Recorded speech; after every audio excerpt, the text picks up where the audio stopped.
Nostalgic পুরোনো দিনের Messi কাঁকড়ার টক। আহা কি টেস্ট বন্ধুরা, স্বাদে একদম অসাধারণ। গালে দিলে সেই পুরোনো দিনের আমেজ আর কোথায় পাবেন। এখনও বানিয়ে নিতে পারেন, বাজারে ঘুরলেই কিন্তু পাওয়া যায় এই সিজনেই।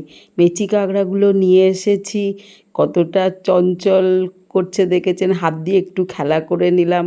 ছোটোবেলায় সুতো দিয়ে বেঁধে দিত পায়ে, আর বেশ নিয়ে টেনে টেনে ঘুরে বেড়াতাম, বা কোথাও বেঁধে দিলে সারা ঘরে দৌড়ে, তা একটু ছেড়ে দিয়েছি, দেখুন কিরম দৌড়ে পালাচ্ছে।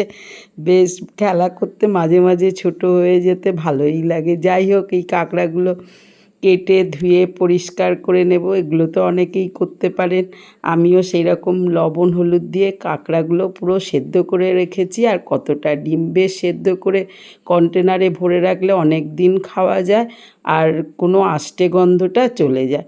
এইবার কড়ায় সর্ষের তেল যোগ করার পরে একটুখানি সর্ষে আর শুকনো লঙ্কা, এতেই কিন্তু দারুণ টেস্ট হয় ফোড়নে।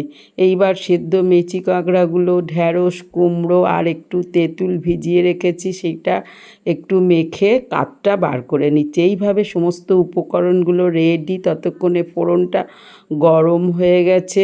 এইবার আস্তে করে নাড়িয়ে চাড়িয়ে প্রথমে ঢ্যাঁড়স কুমড়োটা যোগ করে দিয়ে একটুখানি ভেজে নেব। ভাজাটা কিন্তু দুটোই খুব তাড়াতাড়ি হয়ে যায়। প্রয়োজন মতো একটু লবণ দেব, এবার হলুদ যোগ করে দিয়েছি। একটু ভেজে নেওয়ার পর্যন্ত অপেক্ষা করলেই হলো। 2-5 মিনিটের মধ্যে ভাজা একদম কমপ্লিট। বাকি কাজটা সেরে ফেলি। এইবার সেদ্ধ করে নেওয়া মেচি কাঁকড়াগুলো দিয়ে দিলাম। আর ঘিলু এত আছে বন্ধুরা, কি বলবো, আর টেস্টি এত। আমি তো অনেক করে নিয়ে আসি আর করে রেখে দিই, যখন খুশি বার করে টক ঝাল করি। এবার তেঁতুলের যে পিউরিটা বার করে রেখেছিলাম, অর্থাৎ সেইটা যোগ করে দিয়েছি। এবার একটু ফোটা পর্যন্ত অপেক্ষা করতে করতে যেই ফুটে গেল, আমার একটু হলুদ কম ছিল, হলুদ যোগ করেছি। স্রেফ দিয়েছি গুড়। গুড়েই কিন্তু দারুণ। আর চিনির থেকে গুড় হেলদি, না পেলে চিনি দেবেন, আর কি করবেন।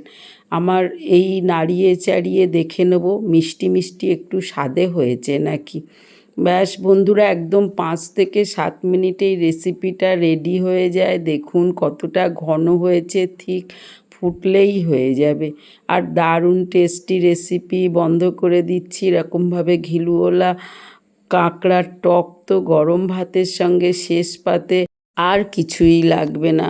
টেস্ট বদল করতে গ্রেভিটা কিরম হয়েছে দেখেছেন। আমি একটা ঠান্ডা করে পাত্রে ঢেলে নিয়েছি। এরকম ঘন ঘন বানালে আর 2-1 দিন রেখে রেখে খান। আজ আসি, বাই বাই, বানিয়ে ফেলুন।